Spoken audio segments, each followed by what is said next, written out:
I was not supposed to be on Tessavardone when the communion came. My posting was administrative.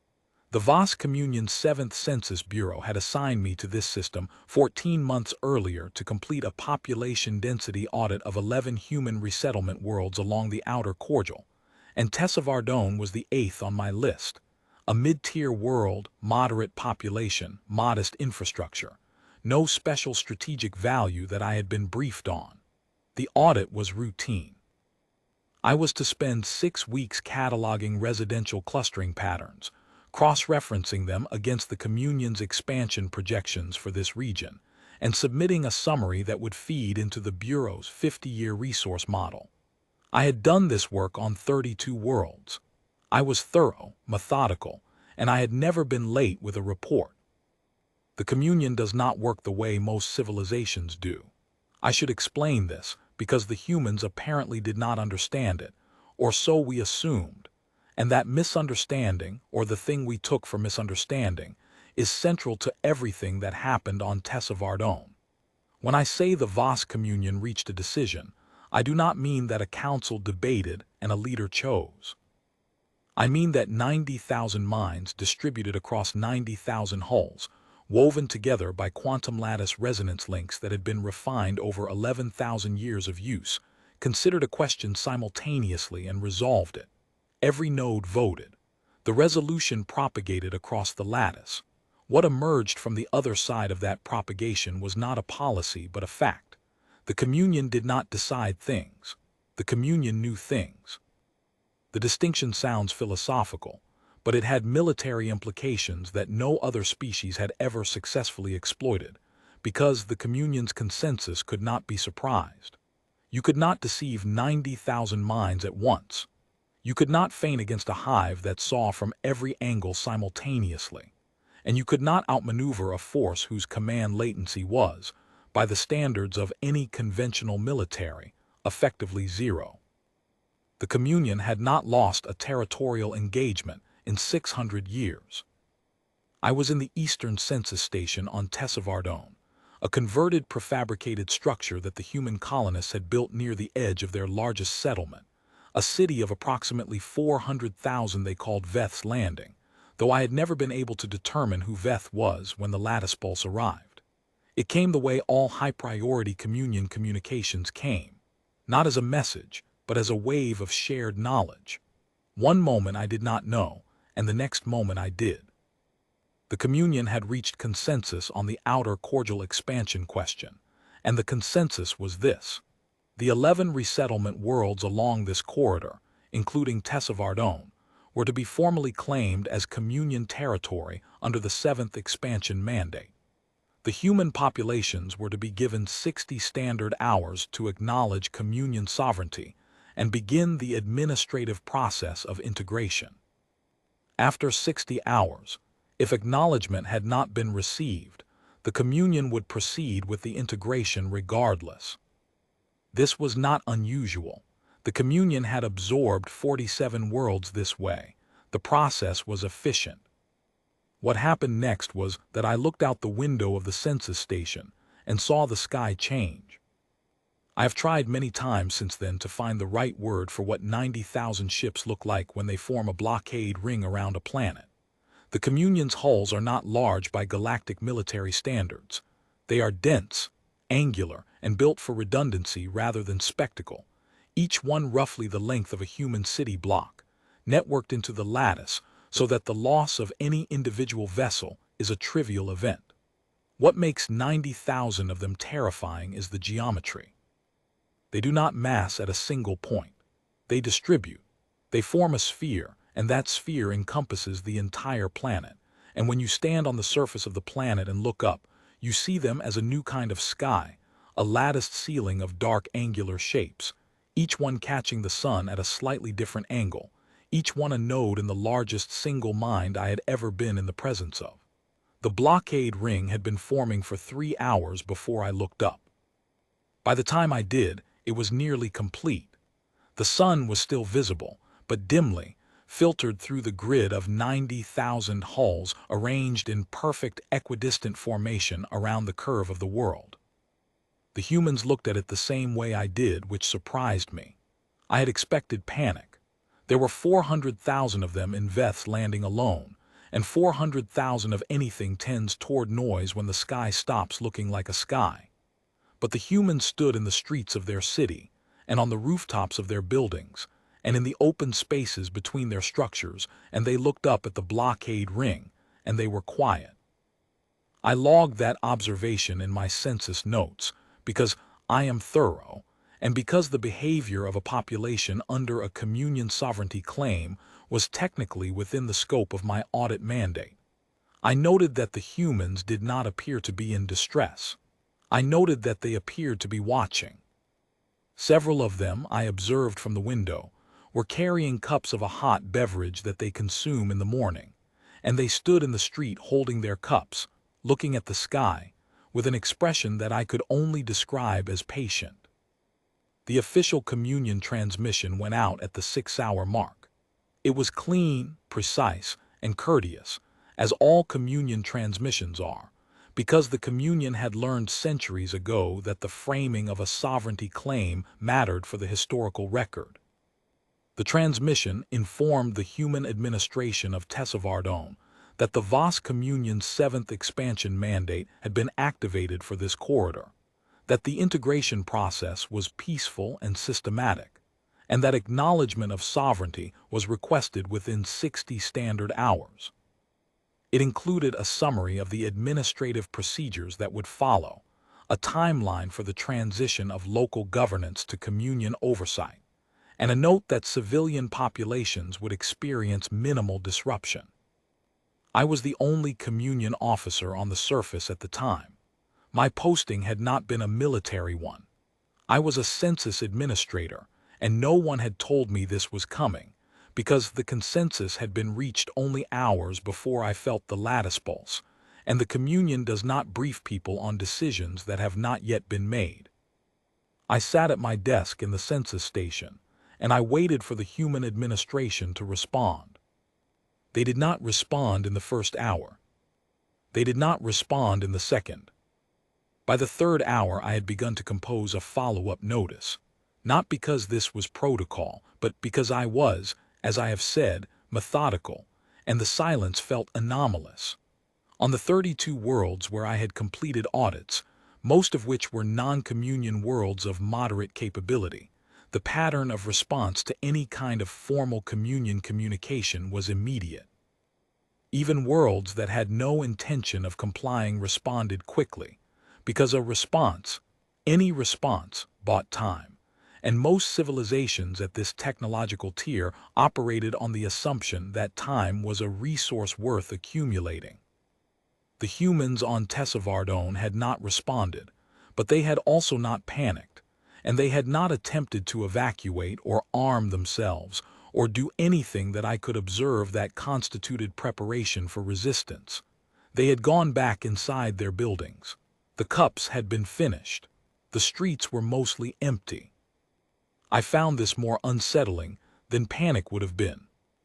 On the 4th hour, I sent my follow-up notice and received no reply. On the 8th hour, I filed a report through the lattice to the Census Bureau, noting that the subject population had not acknowledged the transmission and requesting guidance. The Bureau's response, which arrived as a lattice pulse 3 hours later, the Communion's consensus having incorporated my report into its ongoing assessment, was that the situation was nominal. The Communion had encountered non-responsive populations before. 60 hours was a generous window. The ring was in place. The consensus was stable. I went back to my audit work, because I did not know what else to do, and because completing the work felt like the right thing to focus on while I waited for the situation to resolve itself in the way that communion situations always resolve themselves. On the 16th hour, I heard from the human administration of Tessavardone for the first time. It was not an acknowledgement of sovereignty, and it was not a refusal.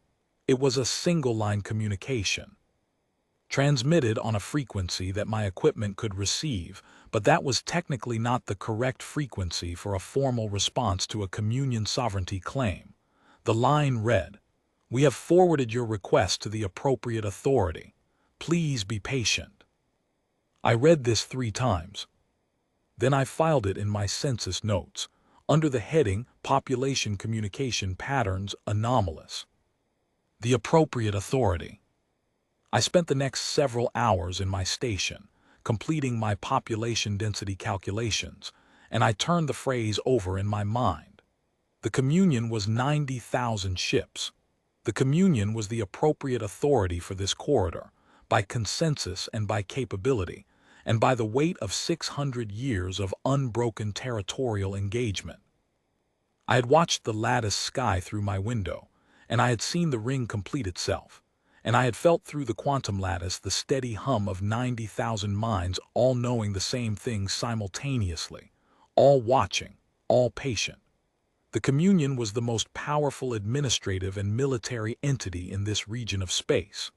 What the humans could possibly mean by the appropriate authority was not a question I could answer with my available data. I flagged the response in my report. The Census Bureau's lattice pulse came back 4 hours later, nominal. The window had 22 hours remaining. It was on the 31st hour that the lattice shifted. The shift was subtle. I would not have noticed it if I had not been native to the communion, if I had not grown up feeling the lattice the way a human feels their own heartbeat, something so constant you stop registering it until the rhythm changes. But the rhythm changed. Somewhere in the outer shell of the blockade ring, something had happened. I could not tell from my position on the surface what it was, but the consensus had noted it, and the nodding of it had propagated across the lattice in that smooth, instant way that communion knowings propagated. And for 0.3 of a second, every node in the ring had processed the new information and held. I was standing at my window, looking at the lattice sky, and I saw it. Every ship in the visible arc of the blockade ring, and from my vantage point I could see perhaps 200 of them, the ones close enough to resolve against the blue-white sky of Tessavardone, paused. It was not a significant pause. It was 0.3 seconds, which by any observable standard is not a pause at all. A human watching would not have seen it. An instrument measuring the fleet's collective microadjustments would have registered it as a normal fluctuation. I felt it. And in those 0.3 seconds, in the brief window between the communion detecting the contact at the ring's outer edge and the consensus propagating through 90,000 nodes, and resolving into the knowledge that the contact was a single vessel, a small vessel, no threat designation. In those 0.3 seconds, the IHS Ardent Dominion moved. I did not know its name yet. I did not know anything about it yet. What I knew was what I saw through my window, a shape arriving in the inner shell of the blockade ring where there had been no shape before. It came from the direction of the outer ring. It had crossed the distance from the outer contact point to the inner shell in 0.3 seconds, and it was large. The thing that makes the communion's consensus doctrine effective is also the thing that constrains it. When 90,000 minds are processing a question simultaneously, the resolution that emerges is the correct resolution. The communion's intelligence, spread across that many nodes, is genuinely superior to any individual or small council decision-making. But the propagation of that resolution takes time. Not much time.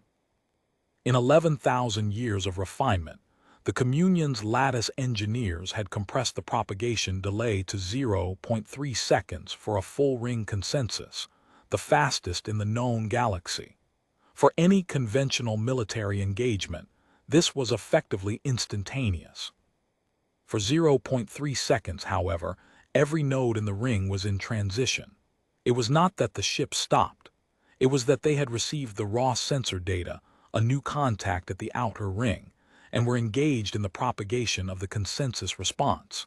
In that window, each node had registered the contact, but had not yet received the full resolved consensus on what it was. Each node was waiting for the completed resolution. Each node, in the technical language of the lattice engineers, was between knowings. The humans had measured that window. 200 years of contact between humanity and the Voss communion, trade negotiations, census bureaus, administrative correspondence, survey vessels passing through communion-adjacent space. 200 years of the communion watching the humans, cataloging them, building the resource models that had ultimately produced the seventh expansion mandate. And in those 200 years, the humans had been running different calculations. They had been timing the communion's response latency. They had been, through whatever combination of dedicated intelligence gathering and the patient, methodical application of scientific method that their species appeared to favor, measuring the 0.3 seconds.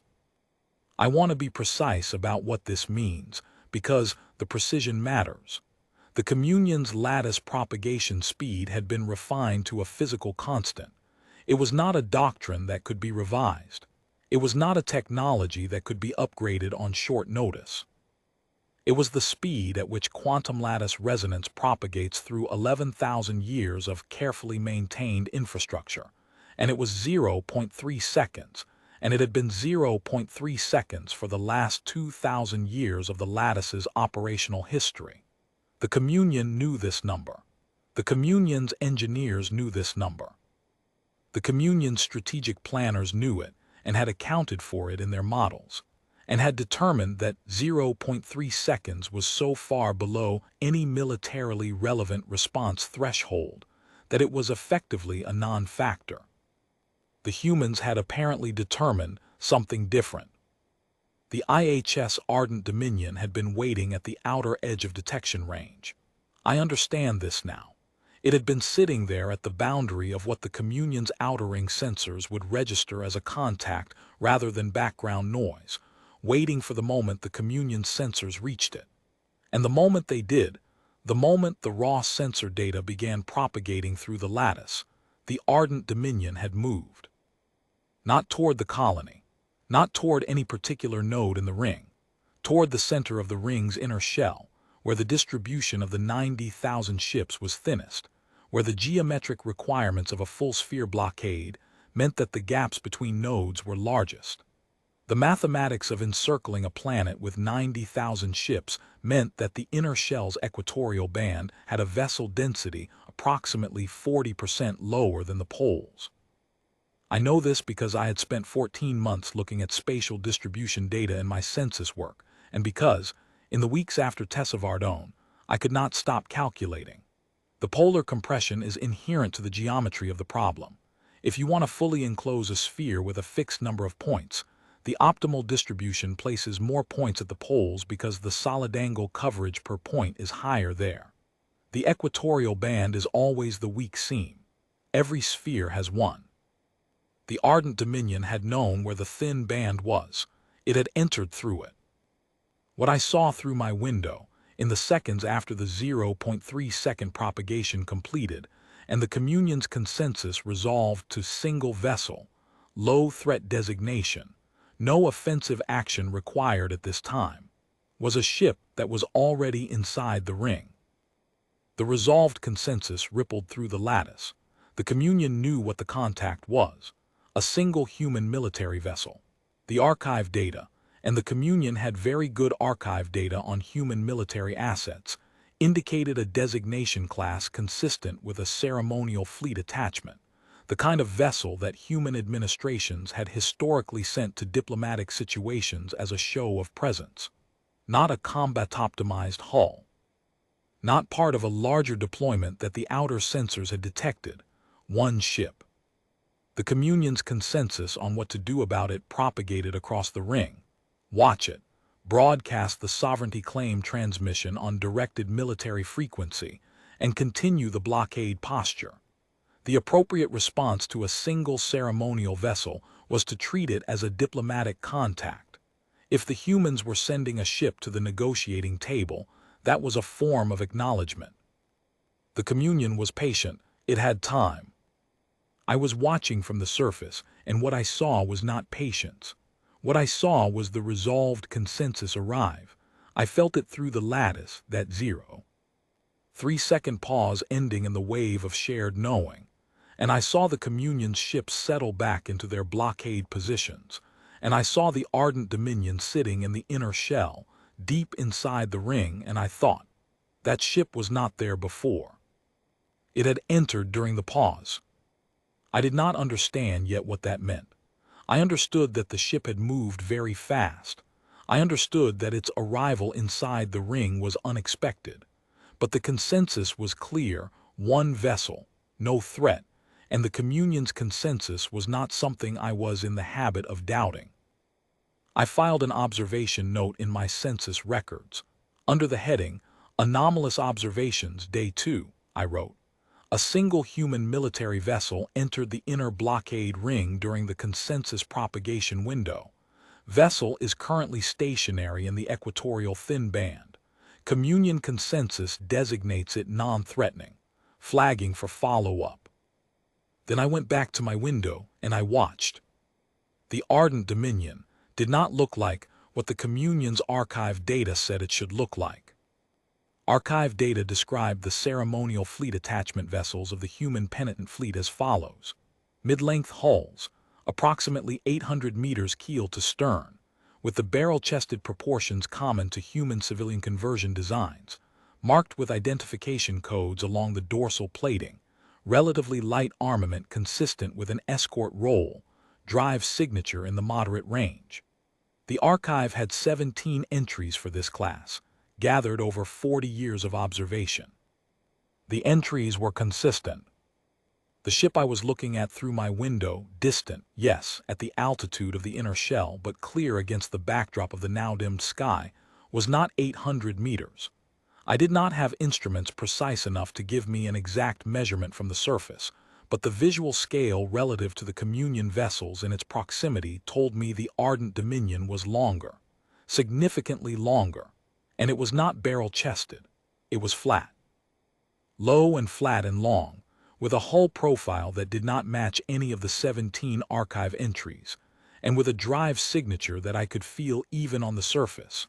A low-frequency harmonic that the colony buildings were not designed to dampen, that came through the floor and through the soles of my feet as a constant, patient pressure.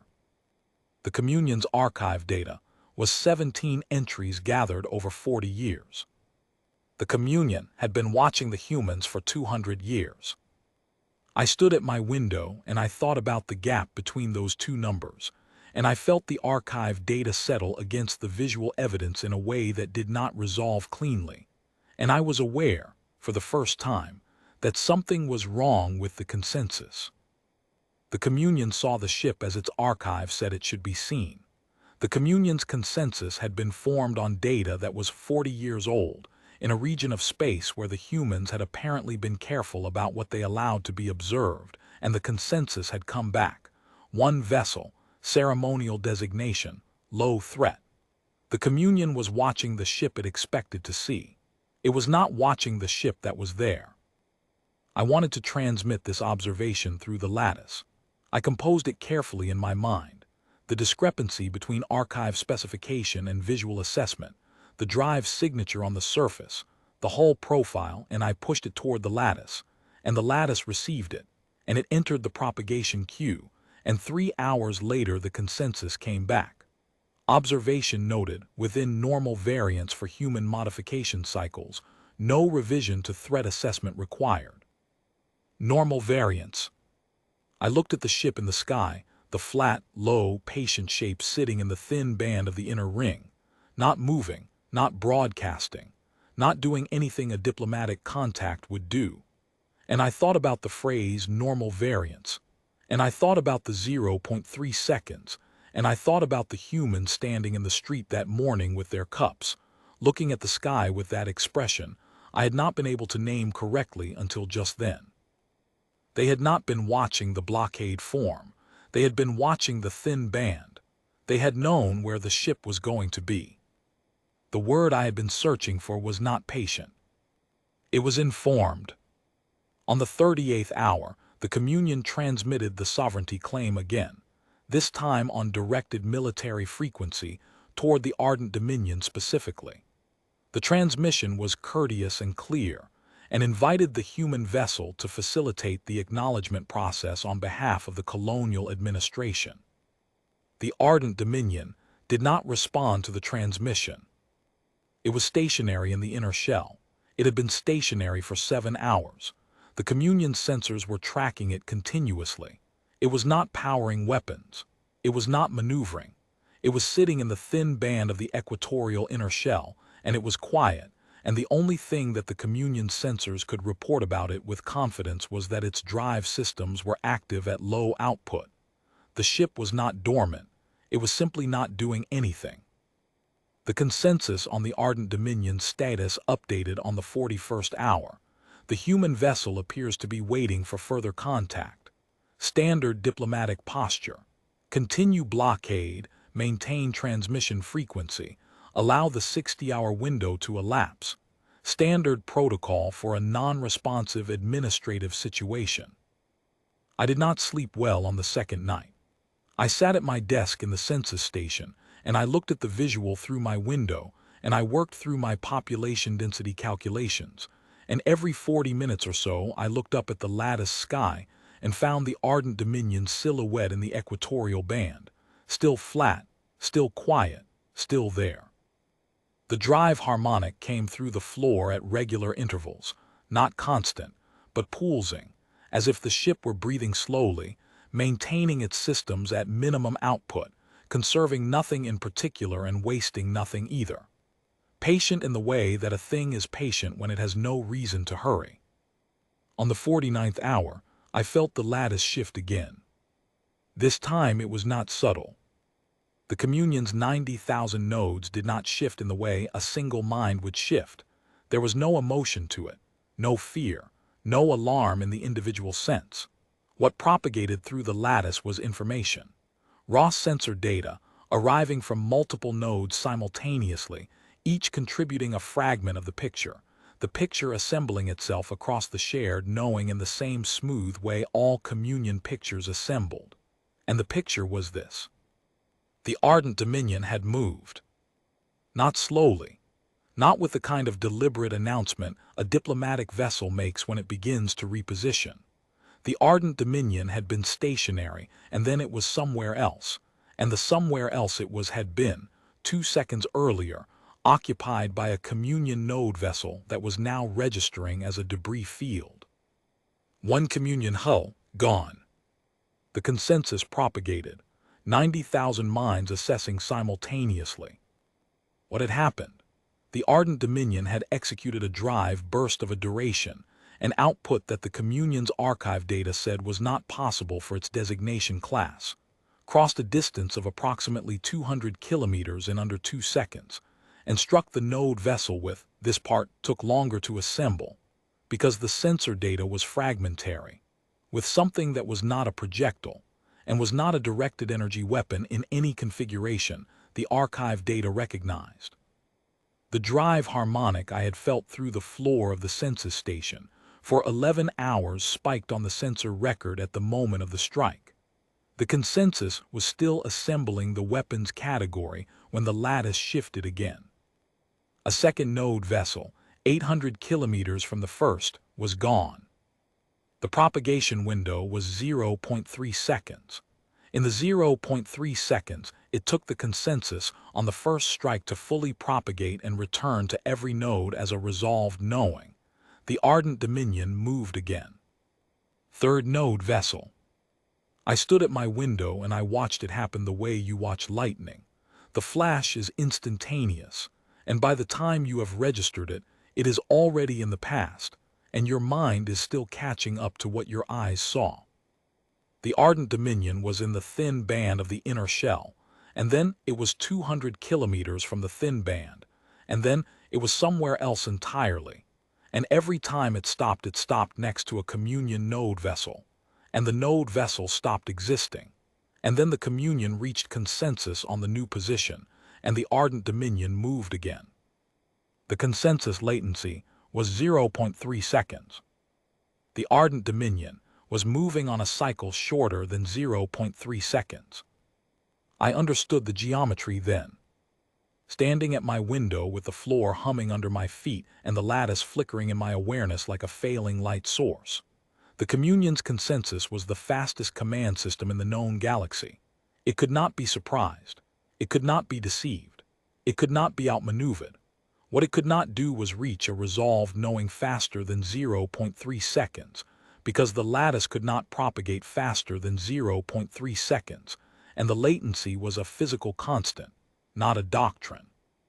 The humans had not built a ship that was faster than the communion. They had built a ship that was faster than the communion's decision cycle. The distinction is everything. A ship faster than the communion would be an arms race, a problem of engineering and resources, a gap to be closed given sufficient time and investment. A ship faster than the decision cycle is something else entirely. It means that no matter what the communion did, no matter how it coordinated, how many nodes it devoted to the problem, how intelligently and correctly its consensus resolved, by the time the resolution propagated, and every node knew where the target was and what to do about it, the target would already be somewhere else. The communion's greatest strength, its unity, its speed, the elegance of 90,000 minds thinking as one, had been turned into its constraint. The faster the consensus, the more precisely the ardent dominion could time its movements. The communion's perfection was the weapon being used against it. I tried to count the strikes. I lost count around 40. The lattice was not failing. The communion's lattice did not fail, but it was busy, in the way a mind is busy when it is processing too many simultaneous inputs from too many nodes, each one contributing a fragment of a picture that kept changing faster than the picture could be assembled. The consensus was working. The consensus was reaching its resolutions. The resolutions were simply arriving at positions that the ardent dominion had already vacated. I want to describe what that felt like from the inside, because I have not seen it described accurately in any of the Bureau's subsequent reports, and I think it matters. The communion's consensus is not painful when it is working correctly. It is smooth. It is the most comfortable thing I know, 90,000 minds all knowing the same things at the same time, the lattice humming with shared certainty, every question answered the moment it is asked. It feels like clarity. It feels like being unable to be wrong, because wrongness requires an isolated mind, and the communion has no isolated minds. What I felt in those 2 hours was different. The consensus was still reaching its resolutions. I want to be precise about that. The lattice did not break down. The resolutions were correct, but each resolution was immediately followed by the arrival of new data that the resolution had not anticipated. Strike at position 714 equatorial resolved. The ardent dominion had already moved. New contact at 722 equatorial propagating. Resolved. Non-threatening, single vessel. The ardent dominion struck there and moved. Strike at 729 equatorial propagating. And again. Each cycle of knowing was sound. Each cycle was simply 0.3 seconds too old. The closest analogy I have, and I recognize it is imperfect, is reading a transcript of a conversation while the conversation is still happening, and always being exactly one exchange behind. You understand every line you read. Every line is true. You simply cannot respond to it in time, because by the time you have read it, the other party has already said something else. The communion was reading the transcript. The ardent dominion was having the conversation. Through my window, the lattice sky was changing. The blockade ring was not collapsing. You cannot collapse 90,000 ships with a single vessel in 6 hours, even a vessel that moves between consensus windows, but the inner shell's equatorial band was becoming less regular. Gaps were appearing where communion nodes had been. The geometric precision of the ring, which had seemed to me on the first day to be the most powerful visual argument for the communion's invincibility, was acquiring a roughness, not catastrophic, not immediately visible to an untrained eye. But I had spent 14 months looking at spatial distribution data, and I could see that the equatorial thin band was getting thinner. I noticed something else as the second hour of the engagement progressed. The ardent dominion was not striking randomly. The nodes it chose were not the closest nodes to its current position, or the most isolated nodes, or the largest nodes. It was choosing with a pattern I could not immediately identify, but I am a data analyst by training, and I watched it long enough that the pattern revealed itself. The ship was striking the nodes whose positions were most critical to the geometric coherence of the thin band itself. It was not trying to destroy the ring. It was trying to widen the corridor it had entered through. It was maintaining an exit route. It had thought about what came after the engagement. The Communion's consensus on the Ardent Dominion's threat designation had been revised. It had been revised several times in the last hour.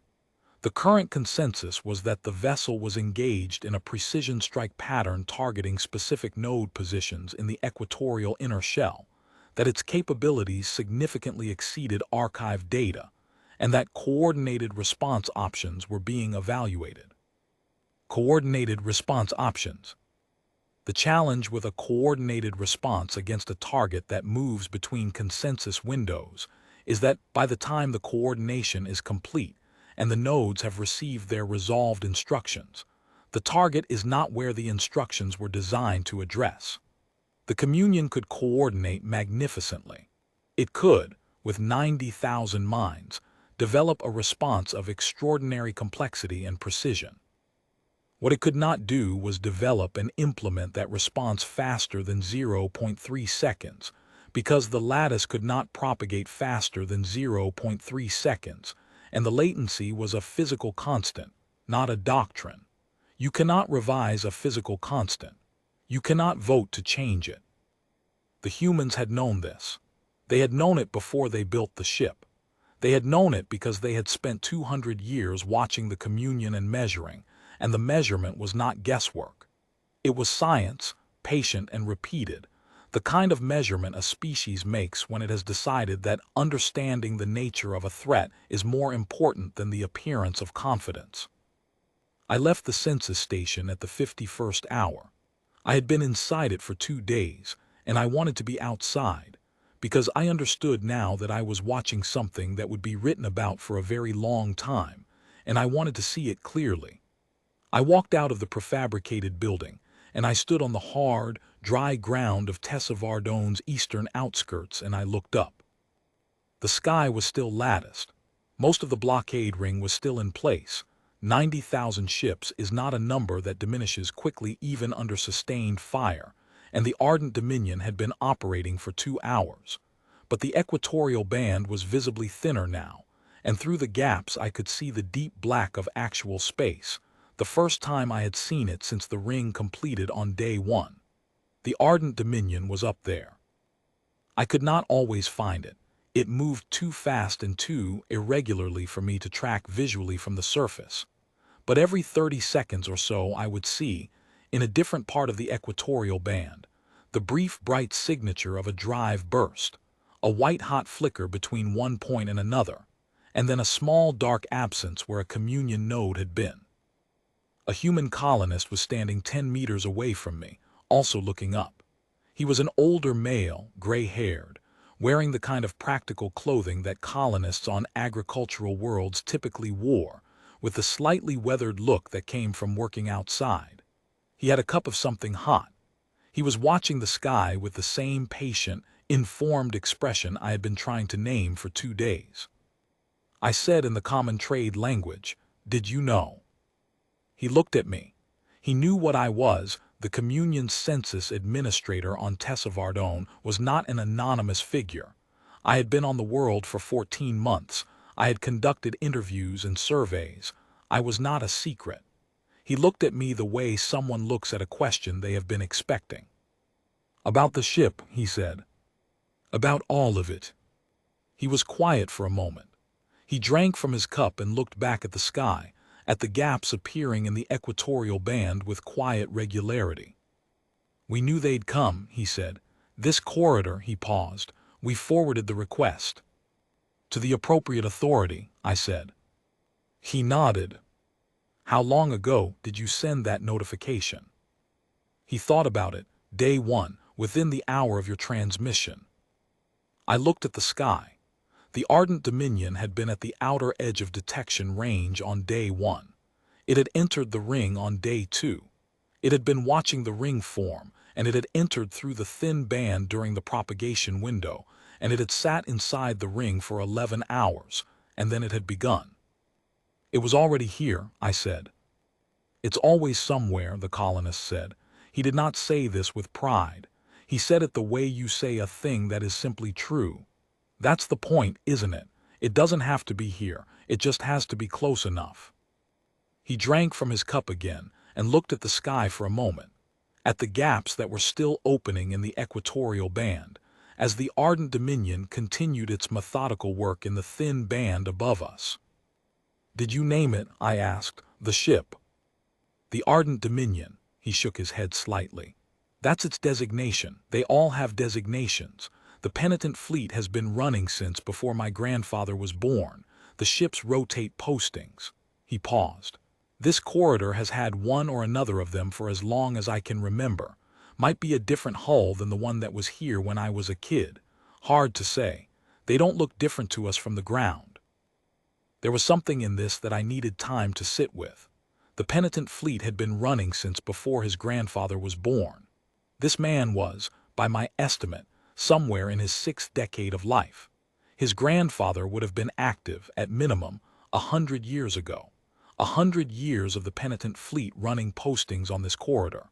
The Communion had noted forward basing philosophy as an archive entry 90 years ago and scored it as low tier. The Communion had been 40 years behind on its own data. Do other corridors have ships? I asked. He looked at me, a mild look, not unfriendly. All the corridors have ships, he said. Then he finished his cup and walked back toward the city, and I watched him go, and I did not ask him anything else. I thought about the phrase that had been in the Communion's archive data for 200 years. Human military posture, distributed deterrence, forward basing philosophy. The archive had read those phrases and categorized them under standard military doctrine entries common to mid-tier civilizations. The Communion had noted them. The Communion had assessed them as consistent with the profile of a species that maintained regional defensive forces adequate for border enforcement.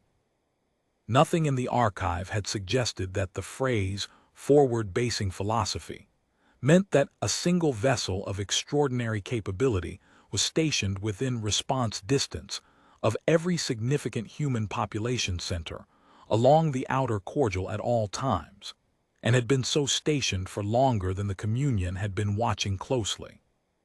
All the corridors have ships. The Communion had 200 years of observation data. The humans had been basing their ships for longer than 200 years, and they had been careful in those 200 years to let the Communion see exactly 4 instances of it, chosen and positioned and maintained to look like standard deterrence doctrine from a mid-tier species. And the Communion had taken that data and built its models on it, and the models had told the Communion that this corridor was ready. On the 55th hour, I felt the lattice shift in a way that was different from the shifts I had felt before. The previous shifts had been the Communion processing new information, damage assessments, position updates, coordination proposals, threat revisions. This shift was quieter. It was the shift I associated with a consensus reaching its final resolution on a large question, the kind of resolution that, once reached, does not need to be revised. The consensus had been forming on and off for 3 hours, working through options, evaluating scenarios, running the mathematics of the engagement against the Communion's strategic doctrine. And now it had resolved. The resolved knowing that propagated across the lattice was this: withdrawal, not defeat. The Communion did not have a lexicon for defeat. The resolved knowing was framed as a strategic reorientation. The engagement parameters of the outer cordial corridor had been reassessed in light of new data.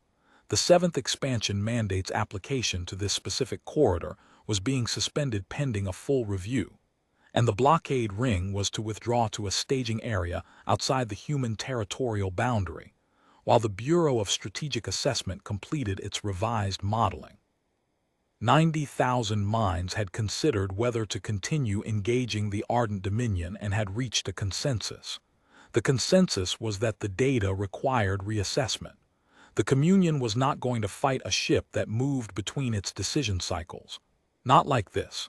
not without understanding first what it was dealing with. This was, I understood, the correct consensus. It was the right thing to do. It preserved the communion's capacity, it removed the risk of further losses to the engagement, and it created space for the Bureau to do the work it needed to do. This was exactly how the communion was supposed to function. The ships began to move. I watched them from the ground, all of them, the full ring, beginning the slow and orderly withdrawal that 90,000 ships make when a consensus has resolved, and each node knows where it is going, and the lattice hums with the smooth certainty of a decision that has been made correctly. The lattice sky began to open. The hard lines of the angular hulls rotated away from their blockade positions and turned toward the outer system. The dim, filtered sunlight of the last 2 days brightened by degrees as the density of the ring decreased, and the blue-white sky of Tessavardone came back slowly, panel by panel, as if someone were removing a very large and very dark covering from a window. I stood on the ground outside the census station, and I watched the sky come back. It took approximately 3 hours for the ring to clear enough that direct sunlight reached the surface again without obstruction. During those 3 hours, the communion's lattice was quiet in my awareness, not absent. The lattice is never absent, but settled, the way the lattice settles when a consensus has been reached and there is nothing left to process, only the logistics of implementing what has already been decided. The withdrawal was orderly. The communion does orderly very well. The ardent dominion remained in the inner shell while the ring withdrew. I watched it from the ground, that flat, quiet shape, still parked in the equatorial band where the thin section had been, watching 90,000 ships turn and leave around it. It had stopped striking nodes. There was no need.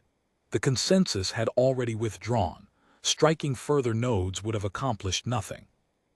The ardent dominion had apparently reached the same conclusion, because it simply held position, and the communion filed past it in orderly procession, and the ship did not move. I thought about what it meant that the ship did not pursue. It could have followed the withdrawing ring. It could have continued striking nodes as the formation opened up, while the communion's hulls were in the vulnerable transition from blockade posture to travel formation. It could have inflicted considerably more damage on the withdrawing fleet than it had inflicted during the blockade itself. The communion's withdrawal was not, from a tactical standpoint, a moment of perfect security. The ardent dominion did not pursue. It waited until the ring was gone, and then it held altitude for 2 more hours, and then it left. I have thought about why in the months since Tessavardone, and I have come to a conclusion that I included in a supplementary addendum to my strategic assessment, which the Bureau filed under Category 7, Speculative Analysis. My conclusion is this: the ardent dominion was not here to win a battle. It was here to end one. The distinction is the difference between a species that fights to destroy and a species that fights to resolve. The communion arrived to integrate Tessavardone. The ardent dominion arrived to make the cost of that integration clear. Once the cost was clear, once the communion had reached consensus on withdrawal, the engagement was over.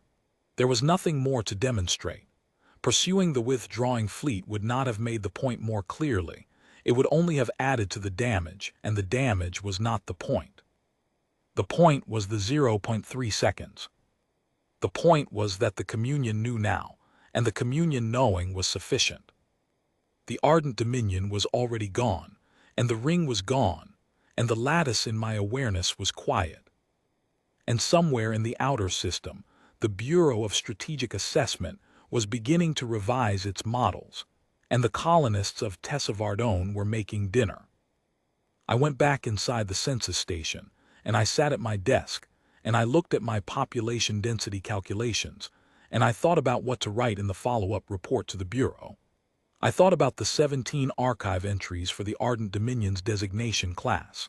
I thought about the 0.3 seconds, and the flat hull profile, and the forward basing philosophy, and the 200 years of the communion watching the humans while the humans were running different calculations.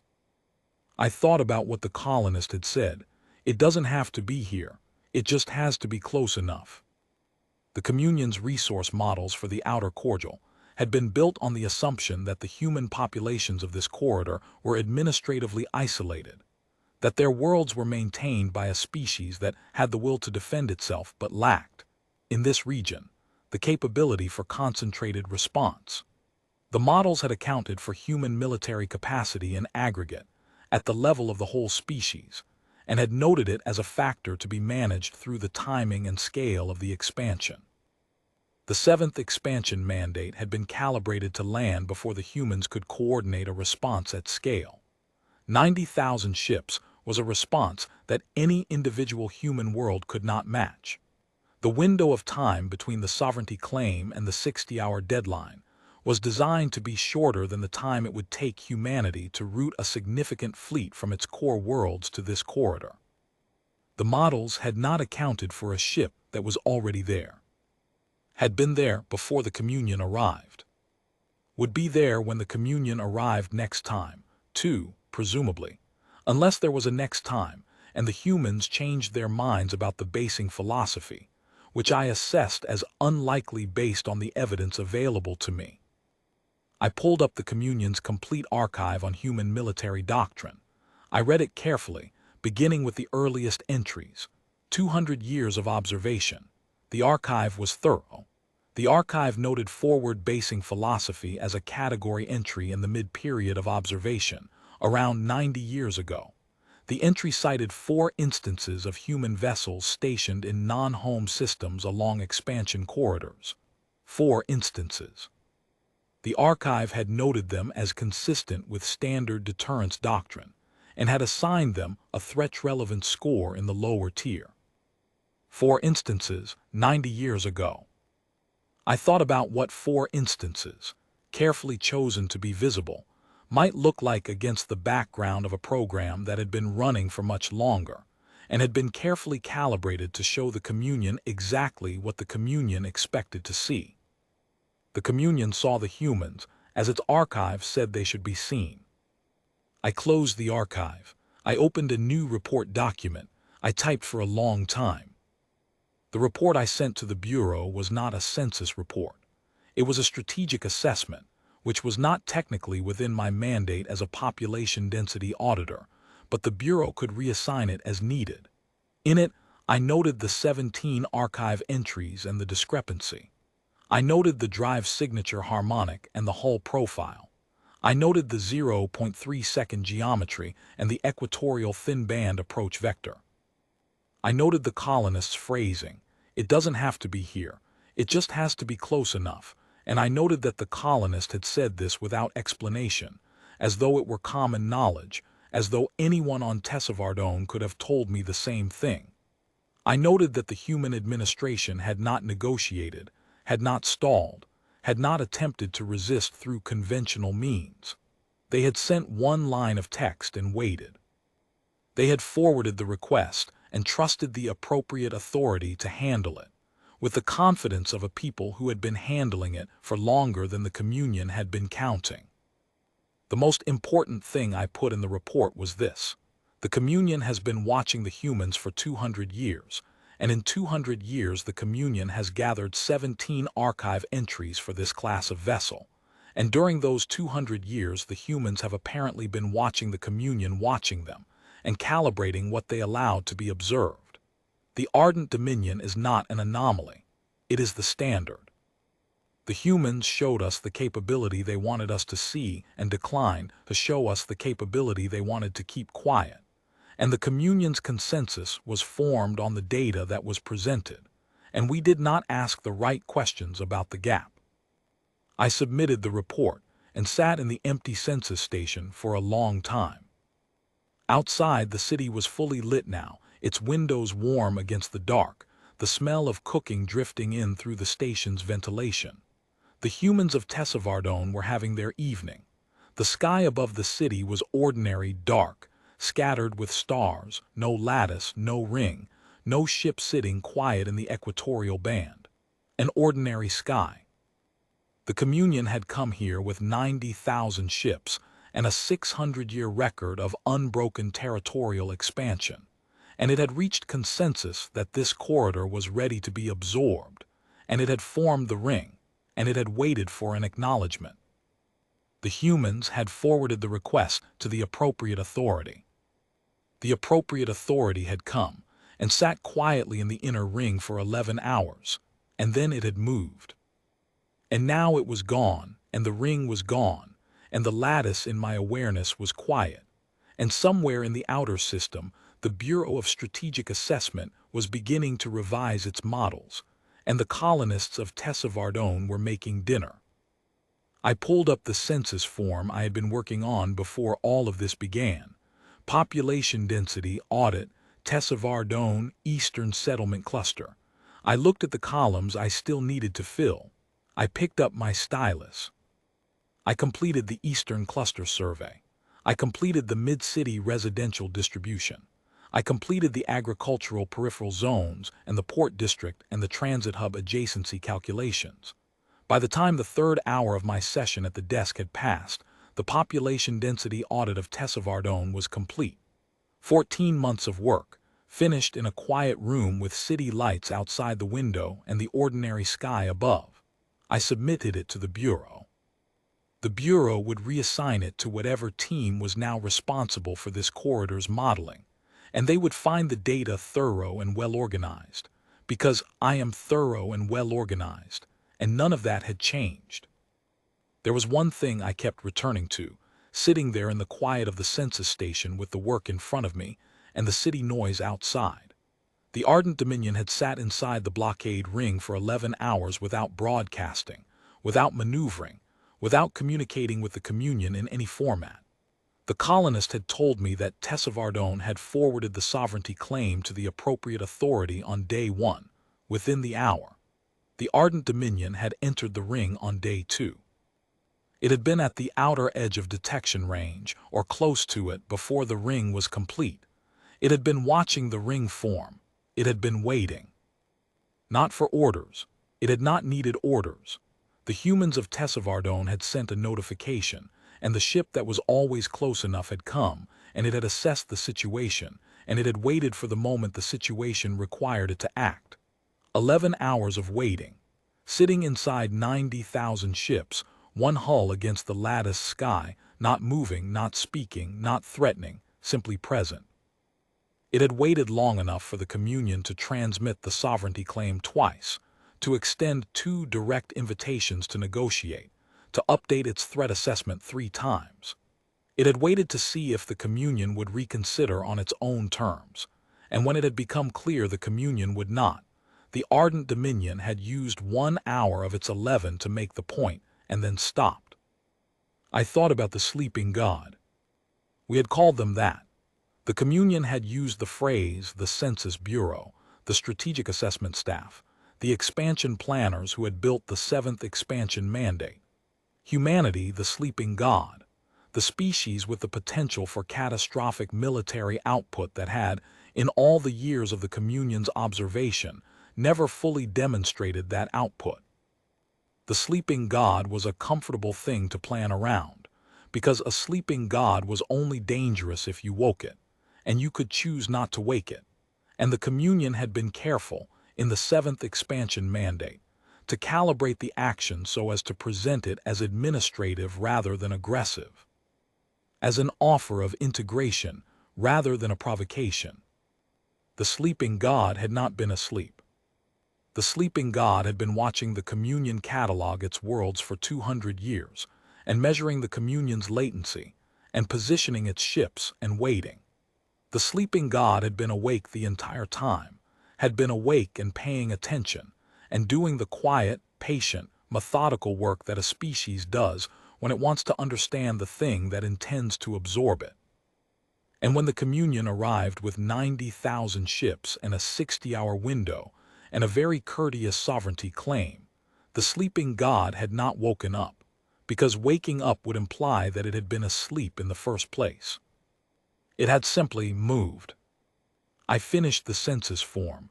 I submitted it to the Bureau. Then I sat for a while longer in the quiet. Tomorrow I would begin packing my equipment. My posting on Tessavardone was, presumably, complete, or at least transformed into something that required different personnel than a population density auditor. I would request reassignment and wait for the consensus on what to do with me next. But I stayed in the station that night because I did not want to go back to my assigned quarters just yet. I wanted to sit in the place where I had watched it happen. The window was dark now, showing me the city lights and the ordinary sky. My population density calculations were complete. My anomalous observations were filed. My strategic assessment was submitted and would reach the Bureau before morning. I had one more thing to write, not for the Bureau, for myself. I wrote, "The Communion has been studying humans for 200 years. In 200 years, we gathered 17 archive entries for this vessel class. I do not know how many vessels of this class exist. I do not know how many corridors have one close enough. I do not know what the human's full assessment of communion expansion doctrine looks like, but I know that it is not a document produced in the last 2 days. The forward-basing philosophy is older than the communion's interest in this species. The communion has been expanding for 600 years. We have been watching them for less than a third of the time they have been watching us. We came here to integrate a world that was not expecting us, and the world was expecting us, and the ship was already here, and the ship knew where the thin band was before it arrived. The communion called them sleeping gods and built the 7th expansion mandate around the assumption that gods, when they sleep, do not dream of you. The god was not sleeping. The god was taking notes. I sat with the document open for a long time before I closed it. Through the window, Voss's landing glowed in the dark, steady and unhurried, the way a city glows when the people in it have decided that what happened today was not remarkable enough to keep them from their routines. Lights in the upper floors of residential buildings. The sound of something being transported along the street below. The smell of the evening meal that had been cooking since the sun went down.